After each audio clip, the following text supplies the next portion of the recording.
Are you interested in real investigations? Well, this is the episode for you. This is Wednesdays with Willa, and I am your host, Willa White.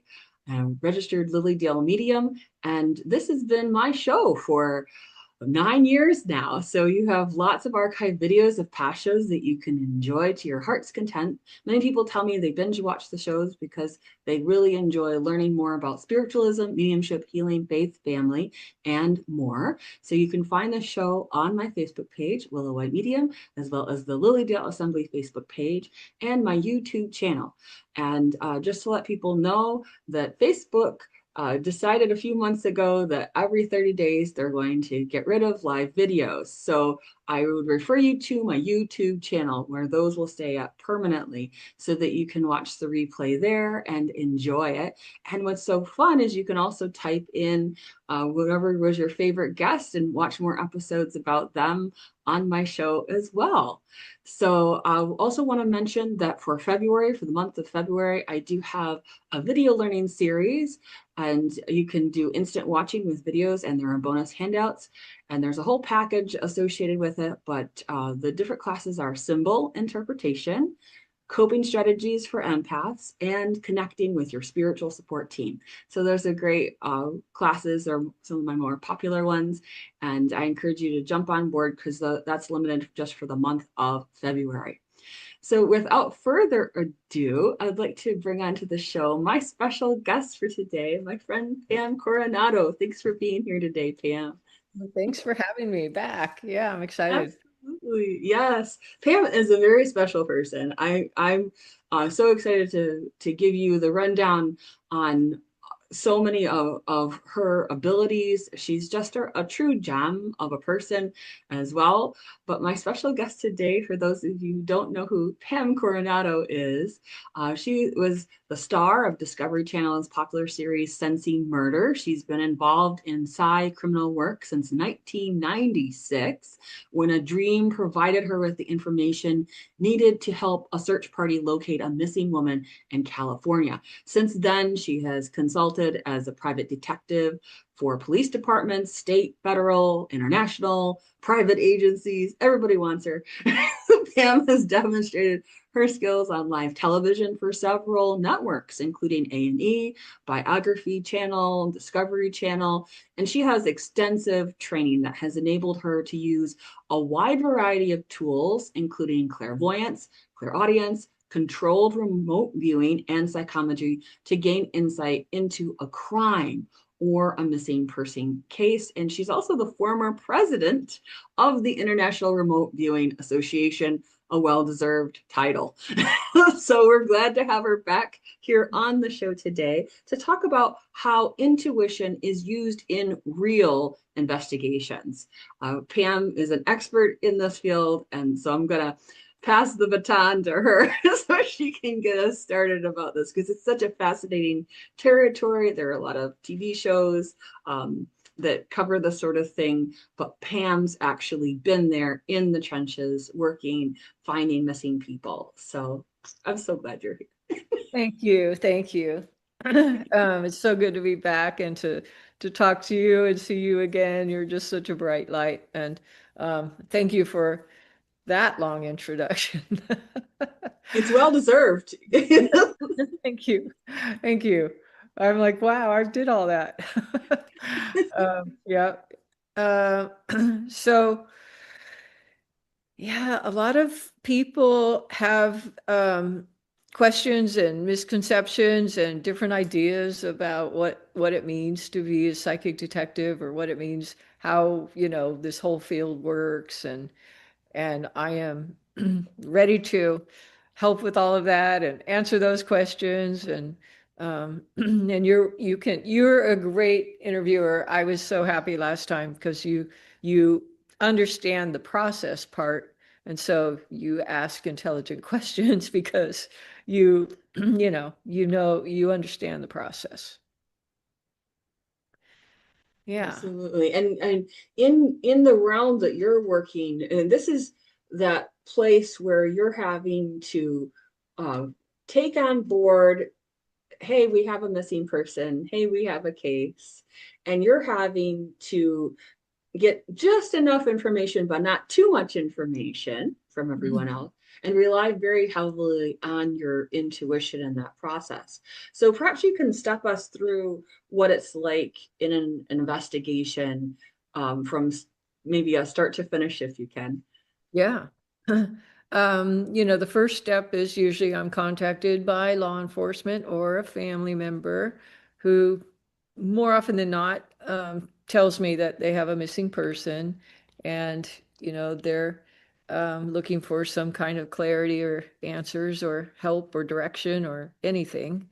And I always say I'm not Superman. I'm not here to ride in with my cape and like fix it all. Um, but I am hopefully going to provide direction and fill in some of the blanks and things that can get them going in the right direction. I'm also search and rescue certified, so I actually do real search stuff too, which has given me a lot of insight into what kind of information they need, what's helpful and what's not helpful. But I take a photo, I ask for a photo of the missing person, and and the first thing everybody wants to know, I don't know if you guys can see my dog. Yes, yes. It's okay. Uh, she loves to be on camera. Um, I ask if I try to determine if they're alive and they're in their body or not, which is a really tricky thing, actually, harder than it looks. Even for mediums, you would think it would be easy. It's actually harder because mediums, it's hard to tell if you're speaking to someone's higher self, if you're connecting to their higher self or if you're connecting to them out of spirit. Uh, so I always teach everybody in my classes try to stay focused on the physical body, try to stay focused on the physical body. Are they in the physical body or not, and not get confused by some of that. So I do that. I try to first determine if I think they're in their body or not in their body. Um, And then, of course, I want to kind of assess really quick what their scenario is. Like, are they um, are they alive and in danger? We have Alzheimer's patients that wander away, or autistic children, or people go missing for a lot of different reasons. And so I'm trying to do a quick assessment on what I think, their situation is. And then once I do that, then I'm going to focus on, trying to describe the location and what I'm getting about their current situation. So in establishing first, are they alive or dead? Have you noticed that there are certain tips or tricks that have worked well for you? Yeah.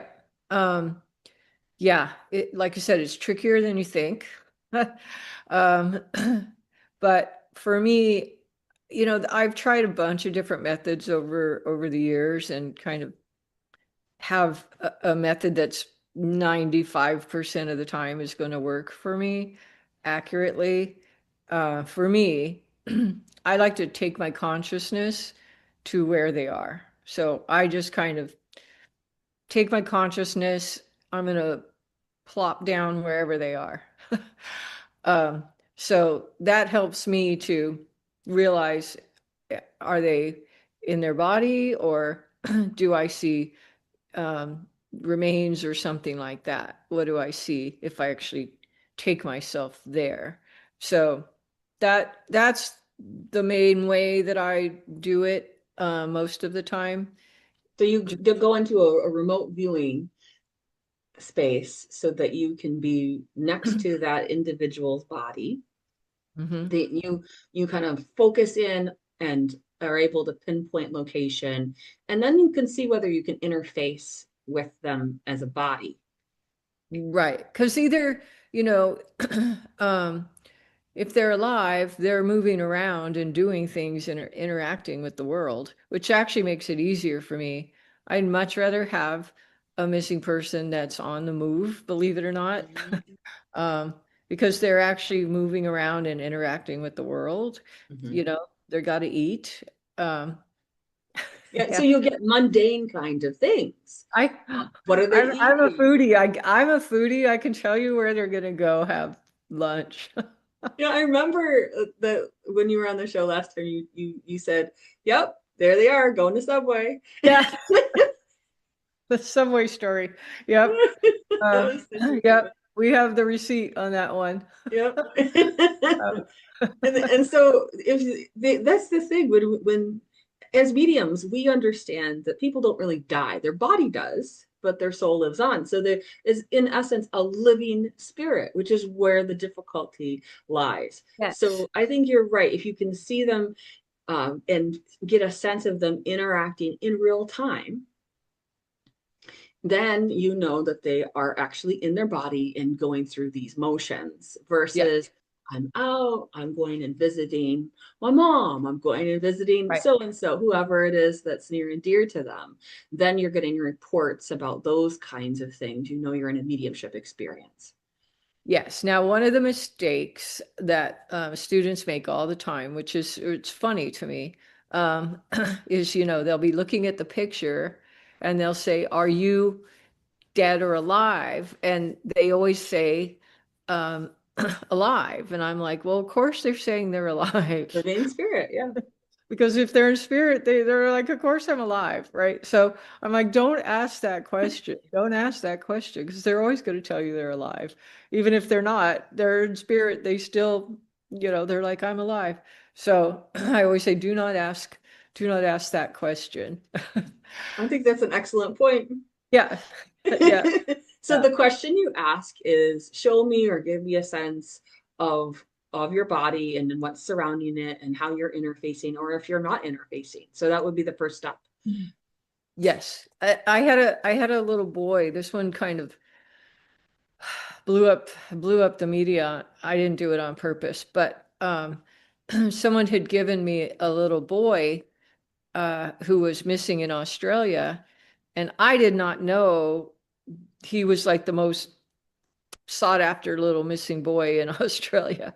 Um, and I just connected to his picture right away because he was adorable. And I do struggle with kids. I find kids very difficult. Um, but I was like, okay, mentally, you kind of think, he's been missing a while. The odds aren't good. Your mental kind of gets in there.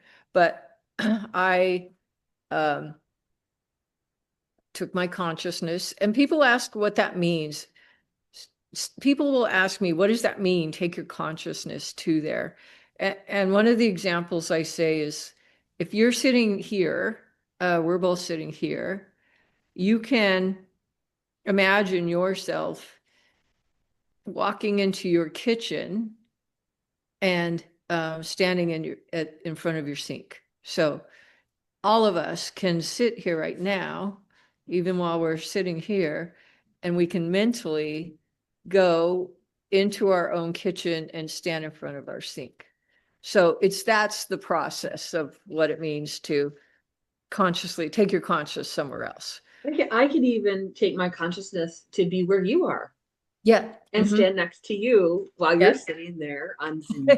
That's right. Yeah, That's right. yeah, yeah. So with this little boy, I took my consciousness to where he was, not sure what I was going to encounter, and um, and as sure as day, I mean, it was so real. He was sitting there eating a sandwich. He was sitting there eating a sandwich.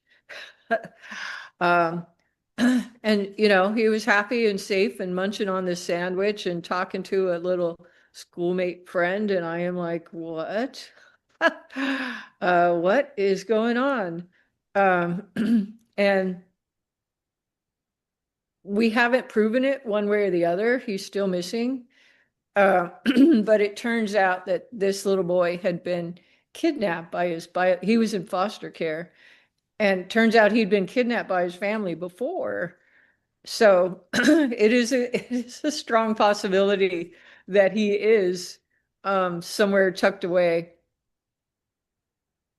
being cared for by, someone.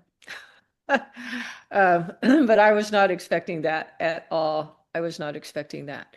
But yeah, just plain as day, he was sitting right next to me, had his little sandwich, and he was happy as could be. And I was just like, I think he's alive. I think he's alive.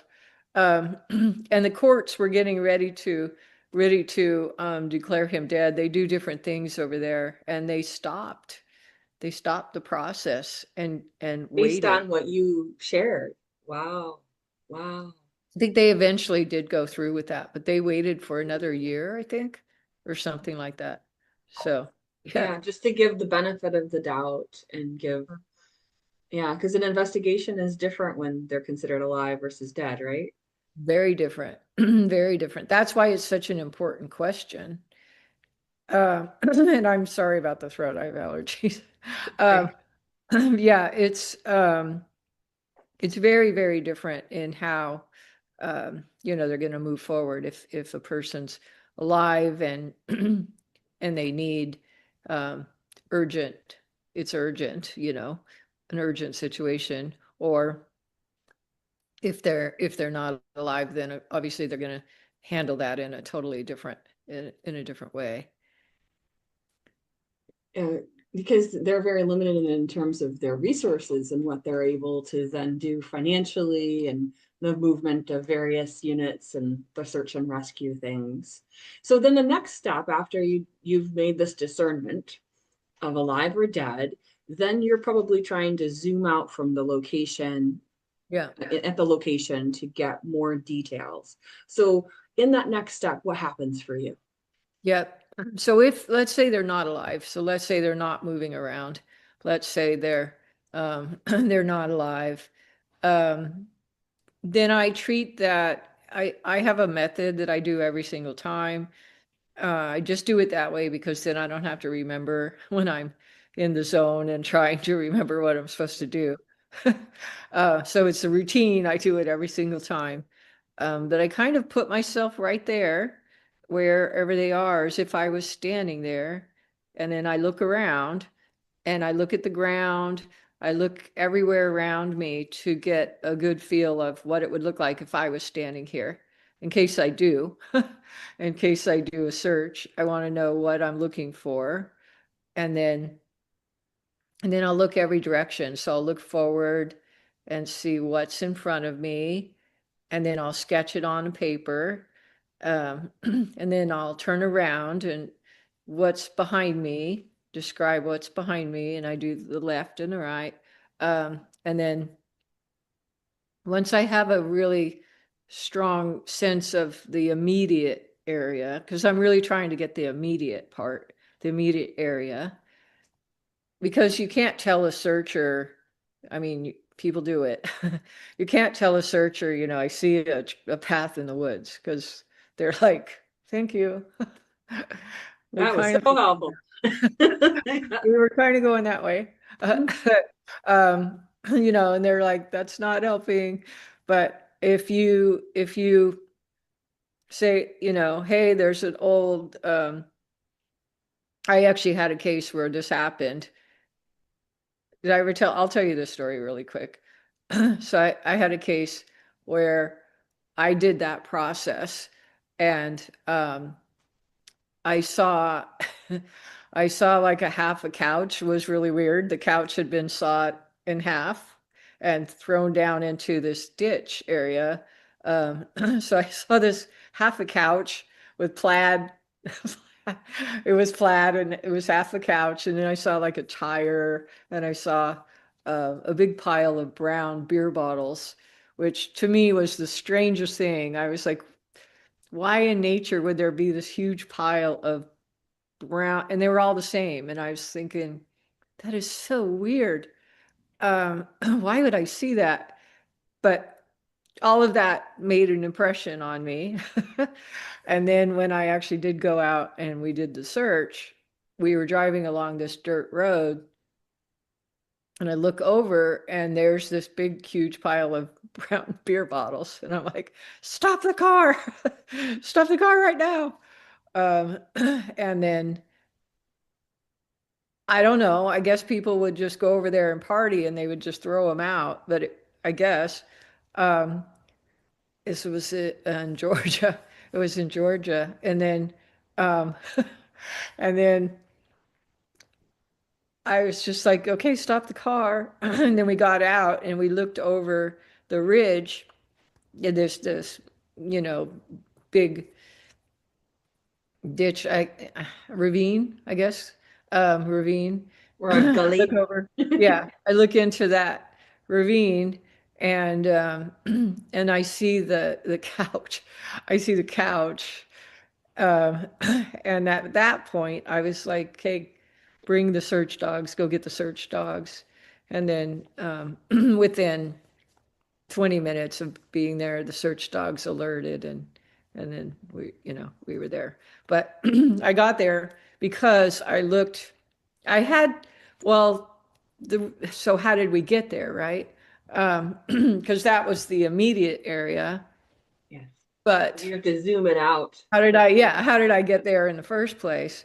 Uh, Hmm. so after I do that immediate area, then I zoom out because I think of it as like a target and you just keep going out. So I zoom out and that time, um, and I do this every time too. I ask for like um, the most recognizable, unique landmark within a 2 mile radius. So I'll say, give me the most recognizable, unique landmark within a 2 mile radius. And in that case, it was a very unusual building. And I thought it was I didn't know what it was. I thought it was a fire station because I saw three flags out in the three flag poles in the front and it was brick. And I didn't I couldn't tell what the flags, I couldn't tell exactly what the flags were. Um, so in my mind, of course, and all the search people were like, "Oh, it must be a fire station," or why would there be three flags in the front?" Um, but that turned out not to be a good thing because it took us 3 years to find that building. It took us 3 years to find the building, and And what was the building in it the was end? part of the veterans cemetery. It was like the little building you go in for information and everything, Oh, wow. which is why Wow. you try not to identify. Right. Try You try not not to to assume too much then. hmm Right, right. Wow. So Wow. once we had the building, then I knew we were within a 2 mile radius. And so that's why we were driving around in that area. We were, because I was like, okay, now I've got the 2 mile radius. Now I understand. In some We're of these cases, you're on average hitting, many of them are cold cases, but some of them are active cases. And what percentage would you say those are for you then? Active versus cold? Yeah, I used to get only cold cases in the beginning when I was first doing this work, and now, um, now, I get a lot. I get a lot. It's probably almost half. Wow. It's probably almost half, at least 40% now of Mhm. active cases, or somebody who's been missing urgently, like within 24, 48 hours or so. I get a Mhm. lot of those. So, um, Are those mainly coming from the families or from the investigative units? usually families, once in a while investigative, but usually families because they're just panic stricken and they don't wait, which is good. But law enforcement, I try to stay out of their way, right? When they have an urgent case like that and they're firing in all directions and trying to do their thing, I try to stay out of the way as much as possible. But a lot of times they want that direction too, because they don't want to spend their time going off, in the wrong. And you're a trusted resource. That's the difference. You have a track record. Right. of being accurate in these ways. And so, in terms of receiving information, when you say they give me, is that coming from the spirit of the individual, the missing person that is so-called dead? Mhm. Or is it coming from a spiritual support team A that spiritual is support team. Yeah. right, right. And so I love that you've too. kind of identified that you have this team that's assisting you in these endeavors that, are be they angels or guides, that Right. Yeah. they are Mhm. trying to help bring about successful connection and culmination, Yeah. Yeah. and Yeah. peace and comfort from that. Yeah. And I trust that. I trust that because we have an ongoing relationship. And so that's why it's easy for me to trust the information because we have this ongoing relationship. And, I just know Yeah. they're, It's been established for years now that you yeah, have this yeah, team, and that you're working uh, in the seen and the unseen world, and that they are able to assist in those dynamics. Do you feel them when you're actually on site during the search as well, or is that mainly when you're still in your own space, accumulating information on the intuitive level? It's mostly when I'm doing it in my own space and I'm meditating and I'm, intentionally focusing.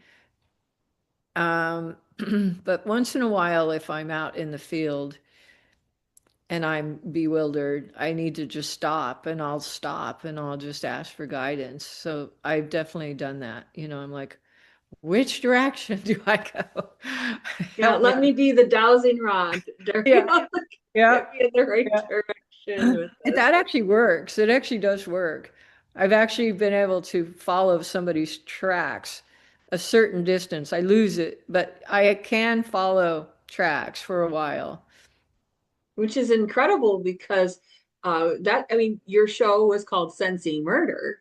And so there you are, you're like the bloodhound, only on an energetic level, you're profoundly following that path as best you can.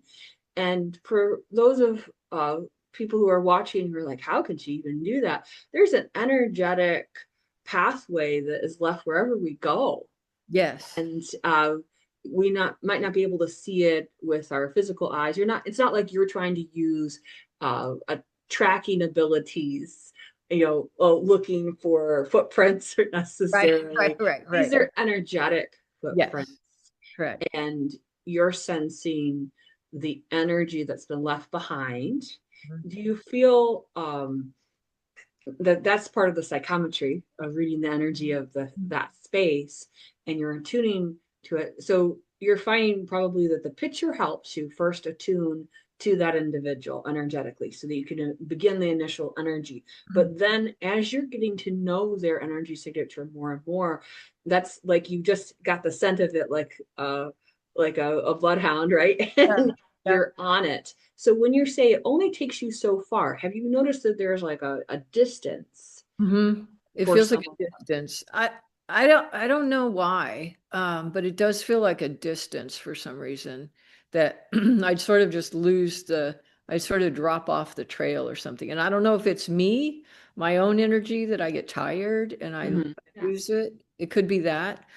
But it's really interesting because I can tell, let's say I'm tracking somebody energetically through the woods. Hmm. We'll just say the woods. And I come to a fork in the road. Like say I have a missing hiker, and this does happen. So say I have a missing hiker, and I come to this fork in the road, and now I'm trying to figure out which way did they go.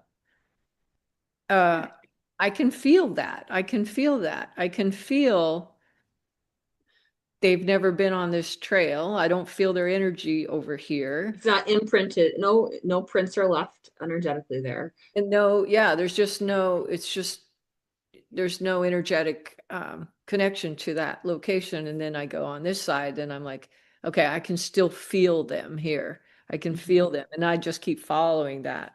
And then what I do is,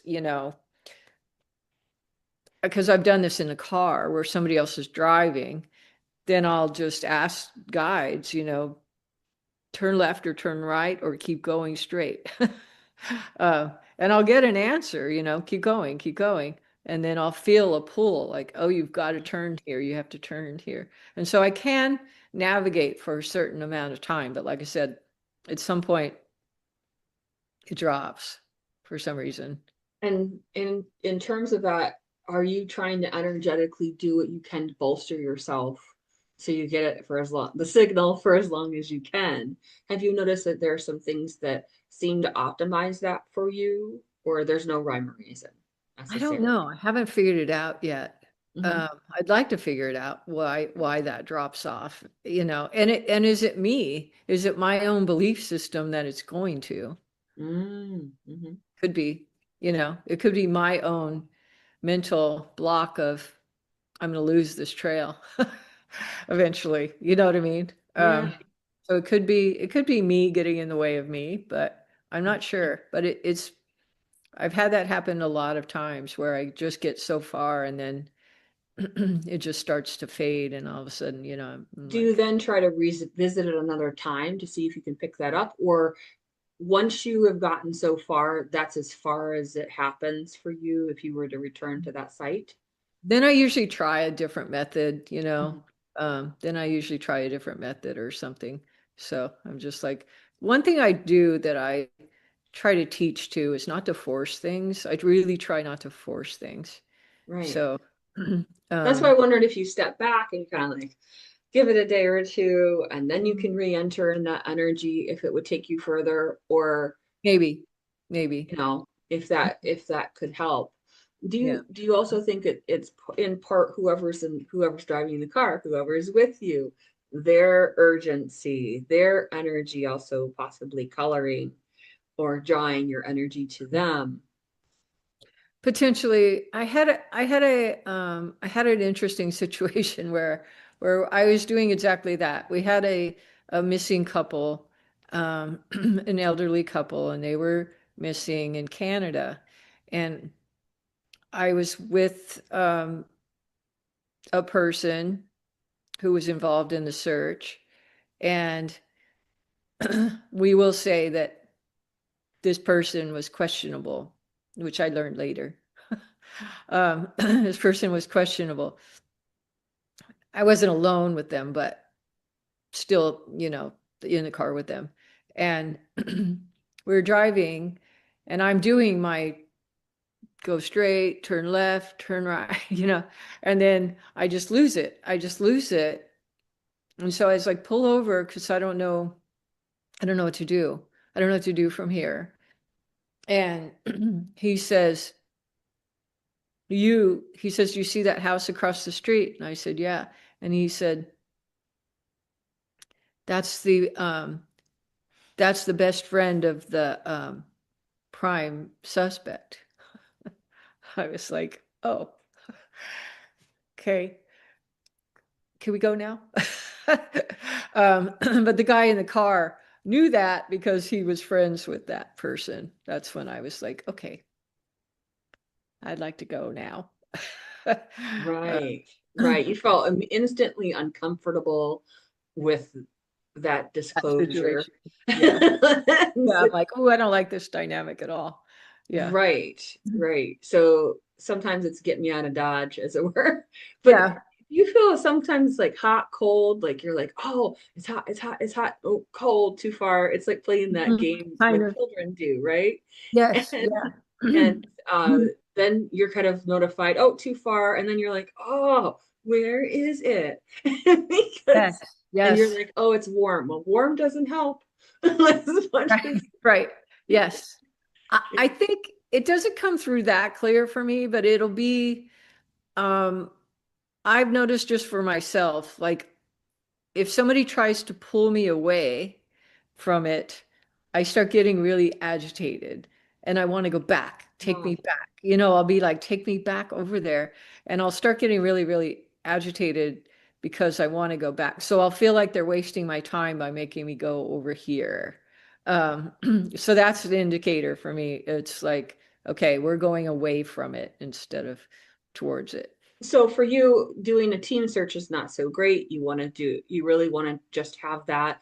And to what extent, because if you're going into more of a cold case situation, to what extent do other people's energy confuse the location as well? Because you got all these energetic snail trails that crissy-cross, and you're just like, oh, now I'm smelling this. Now I'm perceiving this, Yeah. and it's confusing the pathways for you.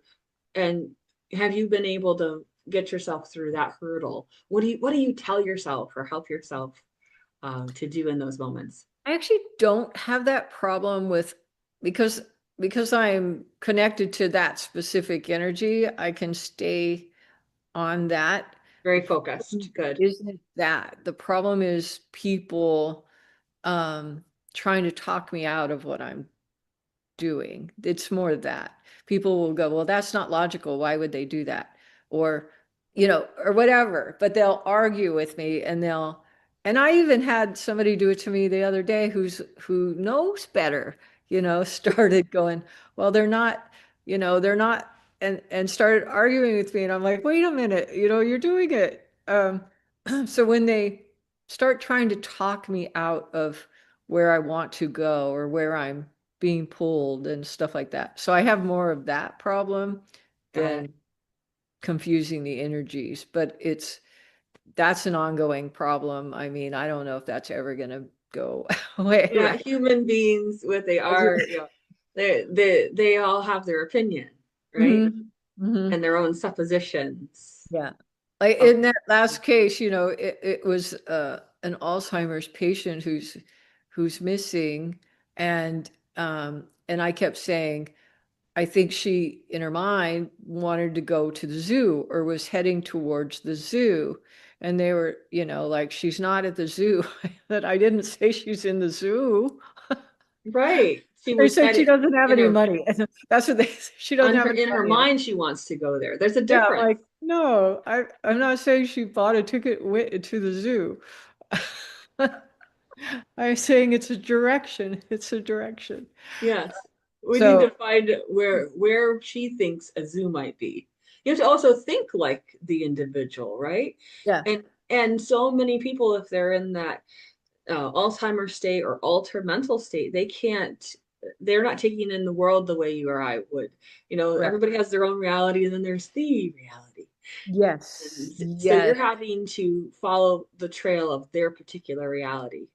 Correct. Because we had another one. We had another one. She hasn't been found yet either, but she kept telling her family members, and I could feel it. I could feel it in her. I didn't know this until they confirmed it after I told them. But I said, she's going in her mind. She was walking. She's trying to go to her aunt's house. And I was like, she wants to go see her aunt. That's where she's going. And they said her aunt's been dead for 15 years. But she had told them that she Right. was going to see her. Yes. So, in See, their and own, so I mean, you got it right. You're just trying to pinpoint it past those moments where it doesn't make sense in our minds. right, It's not about that. So, right. It's like, what are yeah, their that's intentions? such I a good always point. read their intention. I try, if they're alive, if they're not alive, I don't have intention to grab onto, right? Ah, yes. Um, and if they are alive, I have their intention to grab onto.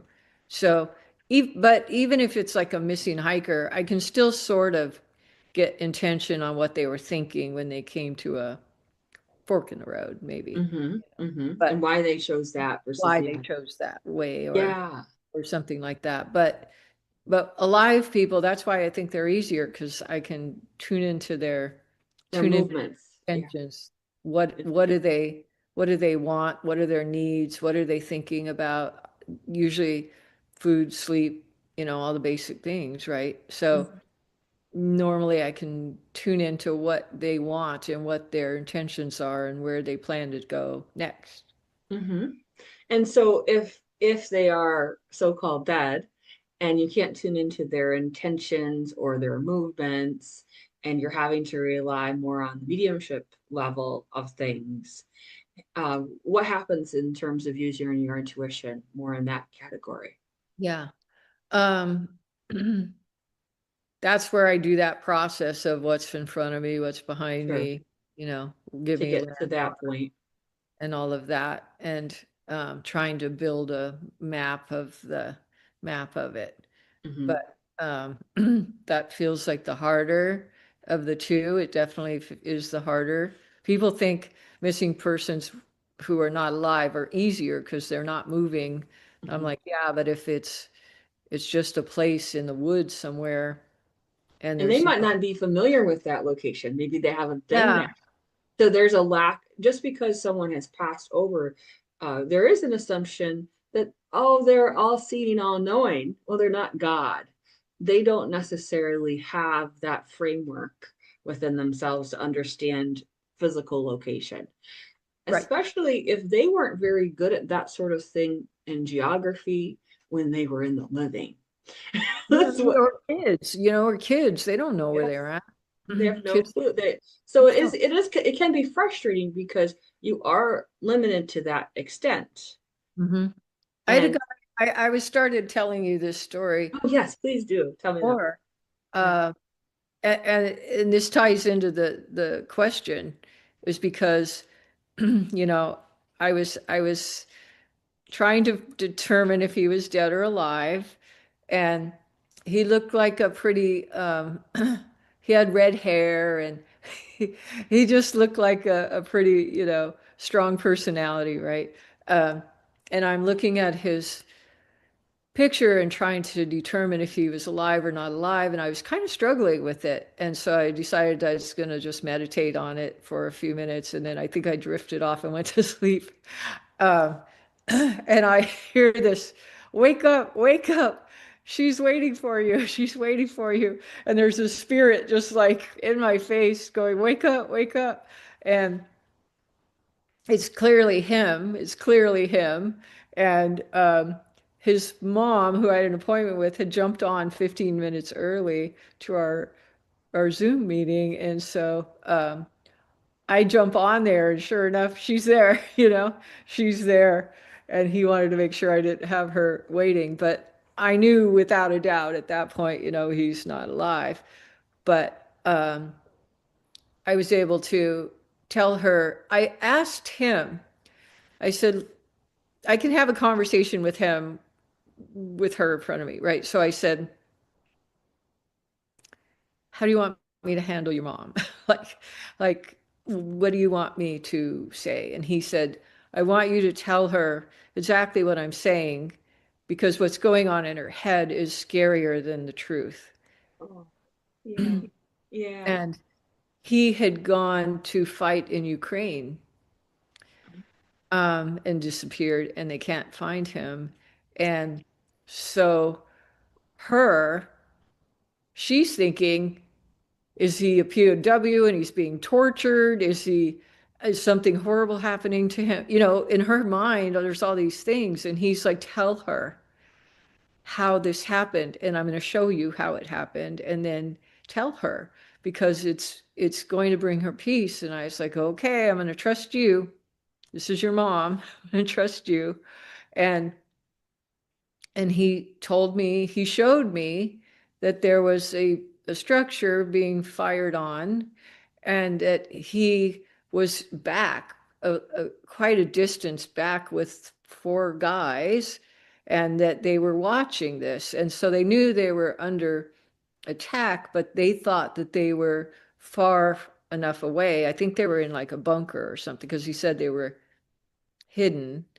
Um, so they were far back, and then it's okay. My guard dog saw a car go by. Um, so then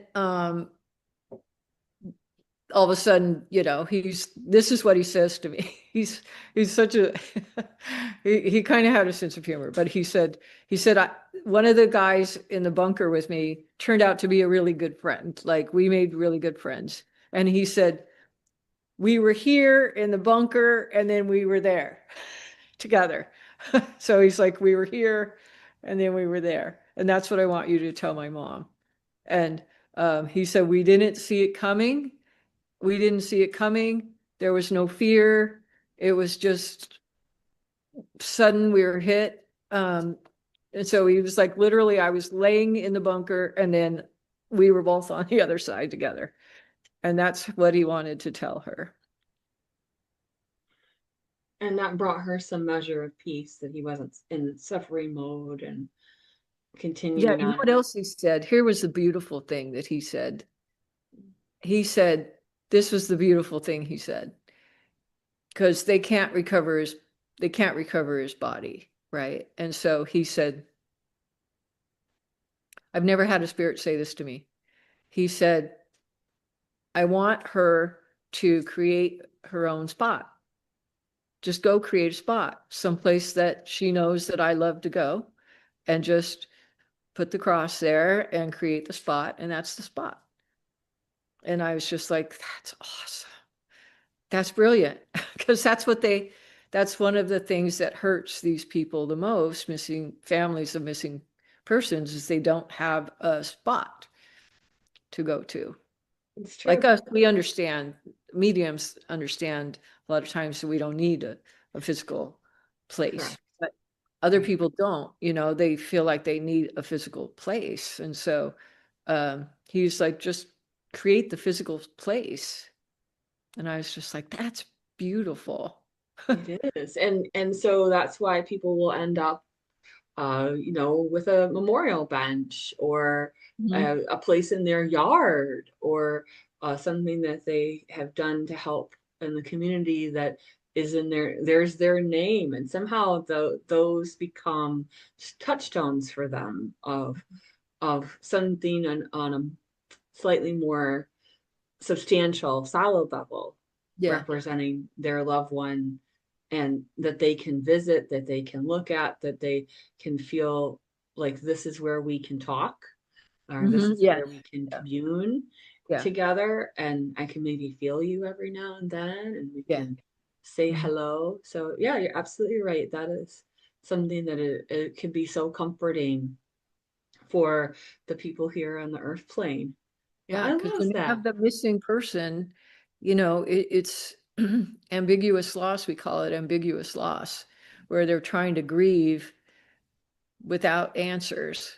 So they're trying to go ahead and grieve, but they don't have answers. And so most of them will tell me, we don't have a place. If we can just designate a place. And that's why a lot of them are so desperate to find the location, is because they want that place. Um, Mhm. and so I thought that was really a brilliant. I have another case in Montana that they did that. We can't find the remains. We're pretty sure we're in the right place, but we can't find the remains. And they said, it doesn't matter to Mhm. us. This is the place, and we're gonna and treat it like this is the place. Right. You can decide where that needs to be, and energetically, it's like you put your own little energetic post Right. right right Exactly. there. Exactly. Um, just along those lines, let's say you have had what some people would consider the successful closing of an investigation, be it a missing person or a cold case, Yeah. and they're able to, get that person back or get the remains, return them. To what extent do you energetically feel the shift yourself? If you tune into that, do you feel like the energy is cleaned in that area where they used to be? And is it in the new location then? It's so interesting. So for me, it's always such a relief. It's always because it's kind of a burden. We call it the searcher's burden. Yeah. Uh, and so every time we have a resolution, I feel a weight has been lifted off, a little weight has been lifted off. And I do feel that. But what was the rest of the question? Oh, when things, I'm just using the word successful. I don't know that I should use it. Maybe resolved No, I know, somehow. I know. A missing person or someone who has passed and people have been able to collect their remains finally, or to what extent do you feel the energy is no longer locked down in that zone where they Mm. were, that it's shifted now that their remains, or that the close of the case has happened? If you were to return to that and to that place, or even intuitively try to pinpoint into that energy again, would you not no longer feel that connection or energetic tie there for You know, them? it's such an interesting question. It's a great question, and I have interesting answer. It's a really cool question Yes. because I learned this I learned this over a series of cases we did on sensing murder, actually. Um, and I was shocked to discover early on in doing this work that trauma, we call it trauma energy, that hangs around in a location. And so that's what I'm tuning into when I do those cases. I can feel that trauma and I can read it, and then I can step out of it. I can step away from it back. It's literally a location. And I can step out of it, and then I can step back into it. So trauma energy stays in a location, I think, indefinitely, because I've read trauma energy after 27 years in a location where people were walking by, riding their bikes. It was like a normal alley at the beach where a shootout had happened. And I could still feel the events, but every single day people are walking their dogs and riding bikes and doing normal stuff. And it didn't remove that trauma.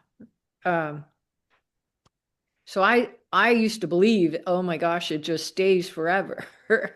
um, and then we did a case on sensing murder, and it was a young woman who was studying to become a nun. I don't know the proper terminology, um, but she was on the grounds of the what do you call it? The Where the convent, or convent, yeah. She was on the grounds. She had gone up onto this top of this hill to pray and meditate and read, and she was attacked on the grounds by like a vagrant person, I think, that was coming through. And so, needless to say, so I go there to do the show. In this case was unsolved for 20 something years when they brought me there. And I go up to the top of the hill, and I'm wondering, normally I can find trauma energy, I can feel it. My heart starts racing and I can feel it.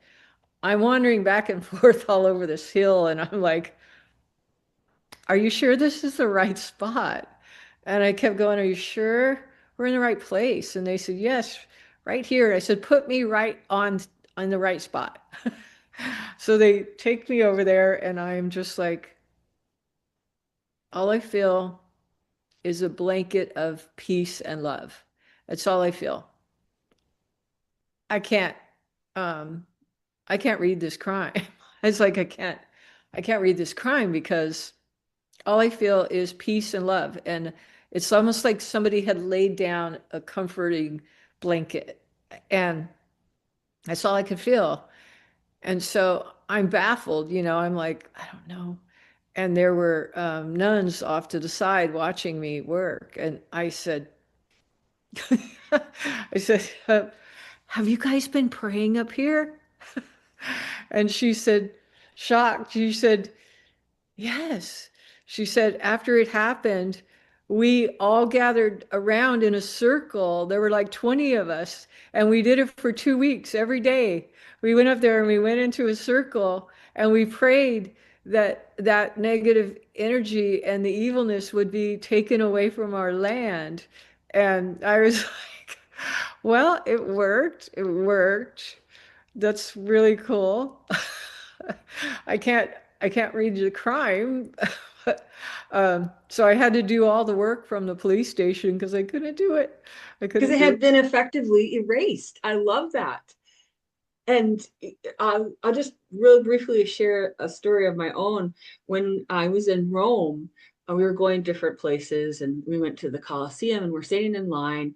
And my husband and I went with a group, and they were so worried because they know what I do. Like, are you going to be okay when you go in there? And I hadn't even thought about the Colosseum being where gladiator fights and Yeah. people Yeah. died building it. Like, Right. Right. it's not my thing to think negatively, right? So Yeah. I'm in line and my stomach starts to kind of hurt a little bit because I'm picking up from the people I'm traveling with, their worry, right? And so I get in there and I'm like, huh, I'm not feeling any of that. I'm like, what's wrong? Right. What's wrong with me?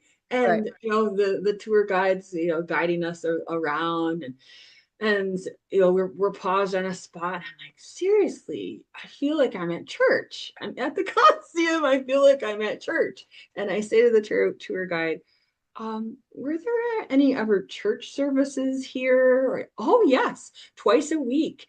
And during different points of history, nuns and monks have lived here. And by the way, where you're standing, that little white circle of chalk is one of the stations of the cross because we're getting ready for Good Friday. So I have to say, sometimes those energies can be obliterated, but it's also a point of us tuning our radio station. What are we tuning ourselves into? Are we tuning into the trauma response, the Right. ooh and the ah and the But fear? I was Right. trying to, right? I was trying and it was gone. I was But trying to this find is it. such a hopeful message for people, though. I think on another level, as much as you're like, this is kind of messed with my investigation. Right. Right? The Right. energetic currents of trauma have been Yeah. disturbed and erased. Fun. But it's such a good thing because people need to know that when they are setting that beautiful intention of light to every corner of their room, Yes. that is what sets the It energy works. It home, works. Yes. and Because that's for what it taught bigger me. locations as well. Yeah. That's what it taught me is that this is real. Like this really It is. works. Prayer works, intention works. Yeah, Um, and I was just really, really, I'll never forget that. It's a lesson that stayed with me. It it stayed with should. me forever. Oh, I love that story of yours. And as much as you're like, well, darn it all. But at the same time, it's such a hopeful thing because people need to know that trauma does not last forever. Yeah. It doesn't get to win, Yeah. and that things can be overcome, not just in our own wishful thinking, but on an energetic level. Prayer force is life force, Hmm. and it will transcend all. It'll move us all energetically into a state of grace. Yeah. Oh, Yeah. that's a Yeah. beautiful, deeper message. Yeah. I am Well, so glad I learned it, yes. because I was just like, that's really special to understand that this is real. Energy can be transformed. Yeah. Um, the negative can be transformed into something else. It's just people have to know to do it, to know Mm-hmm. to do it, you know? I know our time's going so fast. Any last things you're thinking that would be great for people to understand about how you use intuition in real investigations? Because this has been great. I think, the main thing is that I I see myself as part of the process, part of the tool, uh, part of the team. I'm a tool. I'm like, don't call me a tool. But I am just part of the team. I'm another tool that they use. I can't change what's happened. I can't magically. A lot of people think that, okay, they're going to bring in a psychic and it's going to fix everything. It's just magically going to fix everything. And I'm like, no, it's not. I can't control um, things where if a body's not recoverable for whatever reasons, or different things like that. Like I'm not in control of any of that stuff. So all I can do is give what I'm given, and pass it along, and then let the officials do their thing. So, because I think a lot of people have this misconception that you're going to come in and rescue and save the day, and that Savior stuff. Yeah, savior complex. magical and somehow it's magical. Yeah. And if they just get a psychic, it'll all be magical. And and I'm like, it doesn't change evidence. I could tell them this person is the one who did it. I could take them by the hand and say, this is the person who did it. Um, but if they don't have that physical evidence, they don't have evidence, you know, there's Right. not much. So I think it's for people to have the realistic view of what it actually is, and what a And it's psychic. hard to have acceptance because you're like, but the justice that must be done, right? So on one level, because you are a spiritual investigator in this sense, you understand that you can't be in charge of the justice. You can help to the extent that you can, and the rest you have to leave in God's hands, which is Correct. really, really hard when it's your person, when it's personal, Yeah. and you want them to be found or to have justice in their situation. So, yeah, that would be probably the most difficult thing.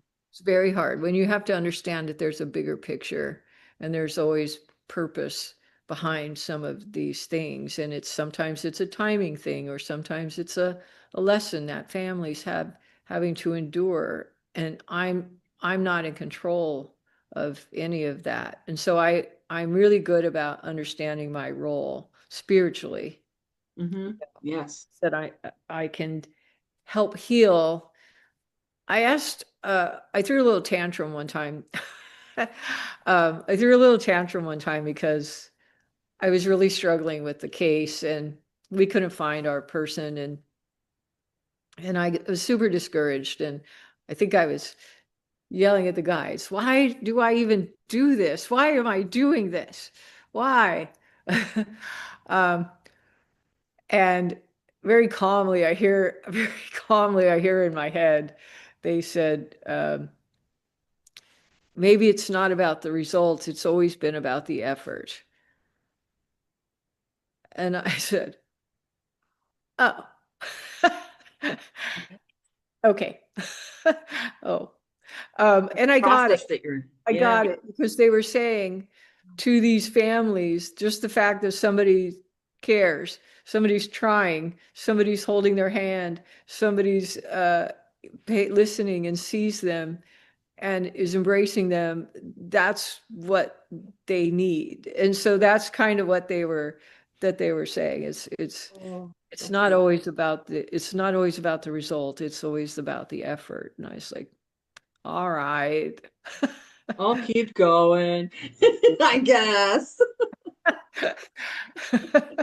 But I need a week off because I'm frustrated. Yeah. I energetically, this is a demand upon you to do this kind of work. And you've learned to balance that well so you're not too woo-woo and you're not too rational, so that you can still hear effectively and intuitively what your team and what those folks in spirit are telling you as well. Yeah. And I know there's so many families that are probably very, very grateful for what you've been able to do, whether it's to find their person or to reopen situations or close situations as needed. I can And only just even imagine give them hundreds answers. and Sometimes hundreds. just Yeah, answers. They just want answers, you sure. know? We Yeah. all do. We all do. But what an amazing life you have led to do this work and to train other people about that. So I do want to mention your website, pamcoronado.com, and that you do teach people how to be more psychic or how to be psychic investigators. And there are some people that are more effective in that role than others. It's not for everyone. If you are very sensitive Yeah. and can't handle a lot of the visual stimuli and the aftermath of those things, then it might not be for you. Right. But Yeah. you help to pinpoint that with your students so Yeah. well. and I think it's beautiful. I know you have some things coming up. Let's share with folks what you have in the works. Yeah, and this one I'll be really, really quick, but I have a lot going on in my own life right now, and I have a case that I'm a fugitive, and I've been struggling, and I just haven't had the time to sit down and do it. And so the other night I had a dream, and they were like, "This is where he lives." They literally told me in the dream, and I was like, "Thank you, thank you." Um, and then I passed that on to the detectives, and they were like, "That's really crazy because." that's where we that's where we are. That's where we think we are. So they did verify that. But I'm segueing into that I do have a dream workshop coming up. I'm co-teaching with Dale Graff, who was one of the military involved in the military remote viewing program. And he's a long time dream researcher. And so we're pairing up to do a dream workshop, and that's going to be in person in Maryland, in Easton. So we're trying to nail down the hotel, but that's going to be in June, and that'll be up on my website. And then Psy Games. So Psy Games. Oh yeah, side games. Tell us about I side gave games. it the event of the year. It's growing. It's just bursting at the seams. Um, the inaugural event was last year at the end of July, and we didn't know if who was going to show up because we were worried that people didn't like competition. Um, but Oh, it right. wasn't. But it wasn't just about competition. It was also lots of speakers and presentations and panels, and we even had an ethics panel that I sat on. A lot of really, really great talks and things. But Sci Games was we had people who were competing in different things, like dowsing, and we have something called Mind Sight where they wear um, a blindfold and they match up color pegs with these color rings. Uh, all while they're blindfolded, they're using their intuition to do that. And just all these really cool different tasks. And the audience is sitting there watching, and they're up there performing this stuff live. And so they're calling it the Psy Olympics. It's like the Psy Olympics, they're calling it. And I've never been in an event where people are being celebrated for being psychic and for being weird. And, and the whole audience is behind them and they're rooting for them. And we had a judges panel, and then we had um, the speakers who on the side, the commentators, commentators talking about what was going on upstage. So we had like 500 people came for the first event, and this one we've already sold 1,000 tickets for the next year. When And is this? people are training, like they're going to training camps and Oh, like so getting ready. when and where is this? The This is site. going to be this year, it'll be the same dates, the end of July, and it'll be in Charlotte. Charlotte? I think I always get it confused. Charlotte, North Carolina. Okay. Last year it was in Charlottesville. Okay. Oh, I see. This is why I'm like, last year it was in Charlottesville. This year it will be in Charlotte. At the end of July, and that Uh-huh. is an in-person event In person, known huge. as The the Psy energy, Games.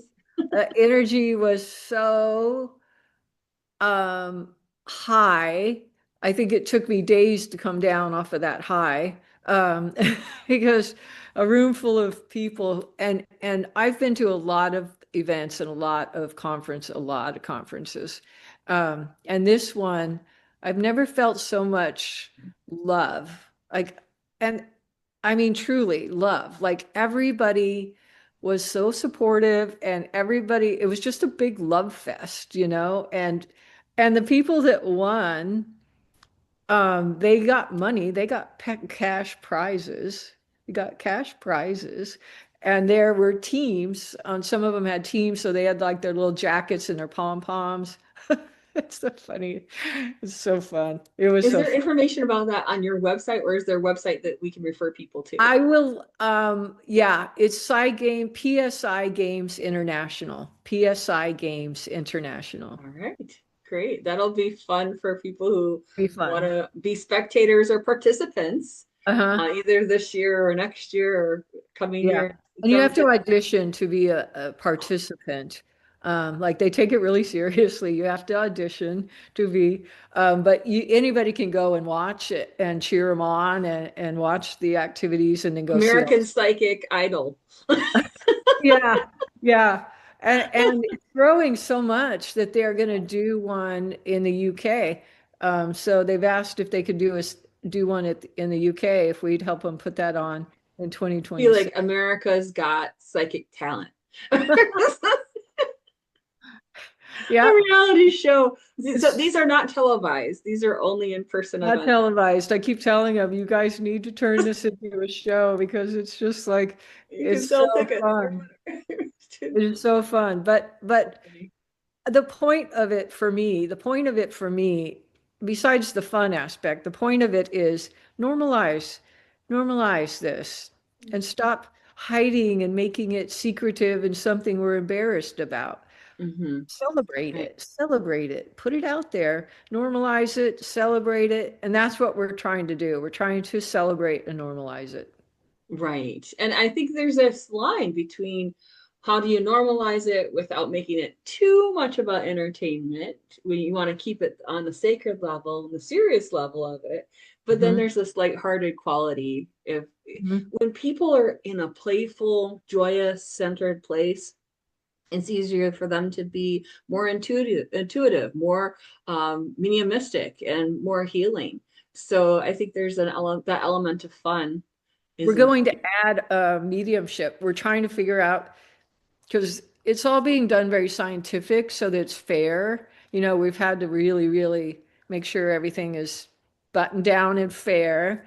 But we are going to add a mediumship category. We're working on that right now, the logistics of that.